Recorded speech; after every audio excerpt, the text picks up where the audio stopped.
What's going on, guys? It's John again. As you can tell from the title in the video, we're going to be working on that 97 Jeep Cherokee once again. Last night I threw the battery in and it ended up being really good battery. We only got it for 10 bucks. So now we're going to go out, we're going to start off right off the bat, going to do the lock cylinders for the two front doors, the ignition, and the tailgate.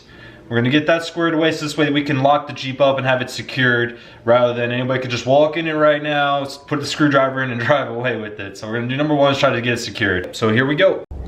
Alright, so now when you're going to get the door panel off, you're going to have 1, 2, 3 screws, large screws, and then one small screw here inside the door handle.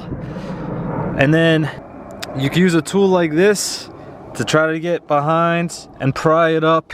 You want to start from the bottom and work your way up and work your way all the way around the door. Once it starts to pull out proper, like all the way, then we lift it up. So we did just that. Now coming in back here, we're going to want to disconnect the wires that go to all these switches, and then we have to disconnect these two metal rods. And how that works is you're going to push it over,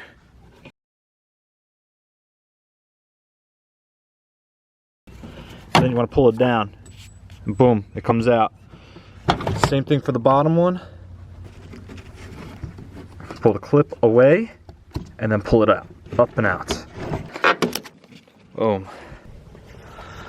All right.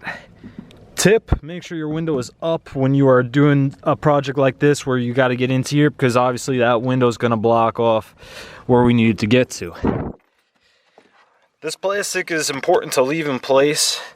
We just cut a little bit of a line so this way we can get up in here. This is the hole we're going to use to get to the key cylinder. So the way the key cylinder works is this is pressed into the door. They use a big clip like this on the inside of the door frame, and it comes right in here, and then that's it. This clip is the only thing really that holds your key lock cylinder in place. Then what happens is when you get in there with the key and you turn this cylinder, all it does is it moves this rod up or down to lock and unlock. So I took the rod just in case I needed it, but I'm not going to need to, obviously, because this already has the lock cylinders in place. We're going to go into the door. This is a much better shot of what I was talking about with the other rods that we were doing for the lock button and the grab handle on the inside. We're going to pull this clip back, and then we're going to pull the rod out. Then what we're going to do is we're going to take this clip off, and then from the inside we're going to push on this door, on this lock cylinder, until it comes out of the door on the outside, and then reverse process, pop this one in. So we just got this clip out, and as you can tell, we had to mangle this one a little bit. It's supposed to be completely straight. We got it bent up a little bit.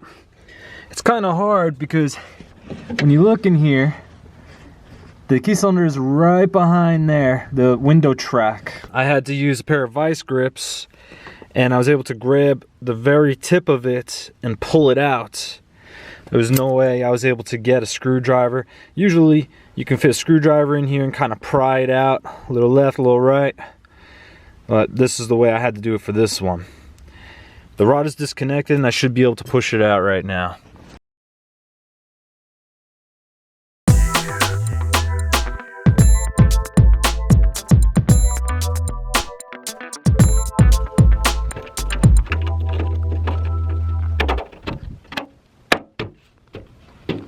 That's it. Now we're just going to put a clip on the back side, hold it in place, and hook the rod up.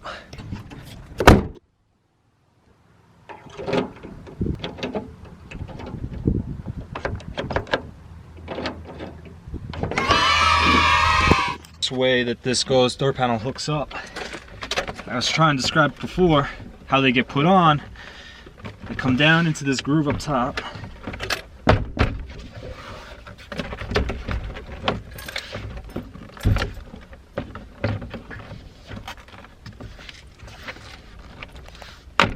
There we go. Then, we just kind of tap it all the way around until all those clips hold it in place.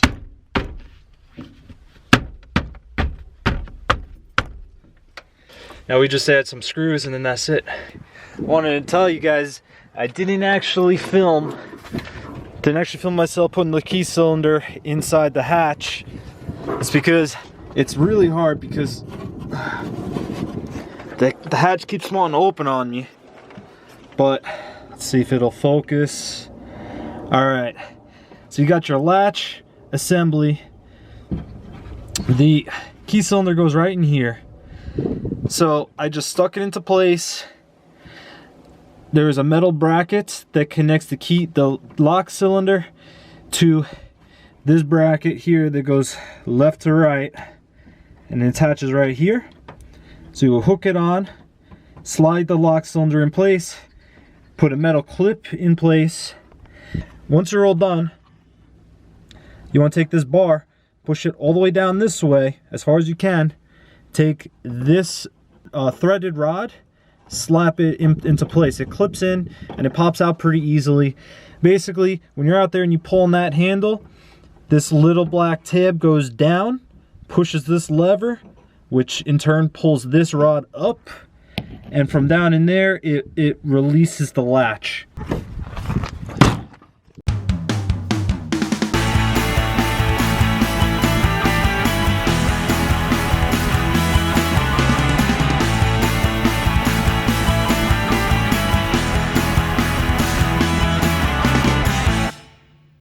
Moving on, we're going to replace our broken taillight with our nice used one. 3 bolts. And this thing will come right off and we'll pop this one on in a matter of minutes. Old one out, new one's going to go in.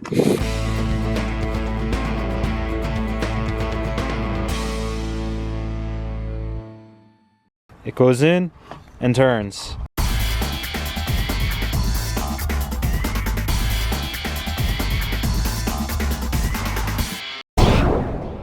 3 bolts, taillight's back on. Piece of cake. So here we just got our new cable. We got it in yesterday. It's got a new handle. All the way down. It's nice. It looks exactly like what we got from the factory with the rubber grommet and all this padding and whatever. So we're going to install this and hope that this fixes our hood closing issue. So we pulled the old line out. The new one's snaked in. This guy comes around. So that's it. You stick the peg in the hole, get the wire behind the bracket right there in between, and then slide it into here, and then I bent the bracket back towards the hood. It did not solve our issue of the hood latching when it's closed. The whole issue stems from this part here. It's so rusted up and gummed up, so we're going to soak that in penetrating fluid on both sides and just keep trying to work it until it moves freely again.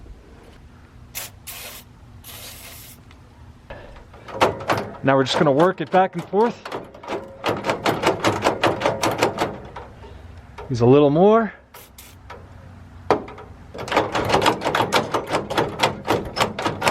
That's probably it. That'll probably fix it right there. Let's close this thing.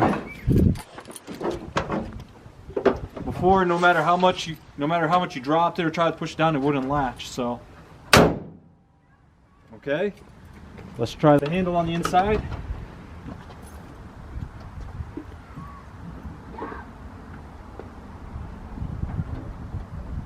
It's a little tough. It's a little tough, but that's it. Another issue is we don't have the hardware to mount the handle inside, because when they broke the old one off, who knows where that hardware went? We don't have it.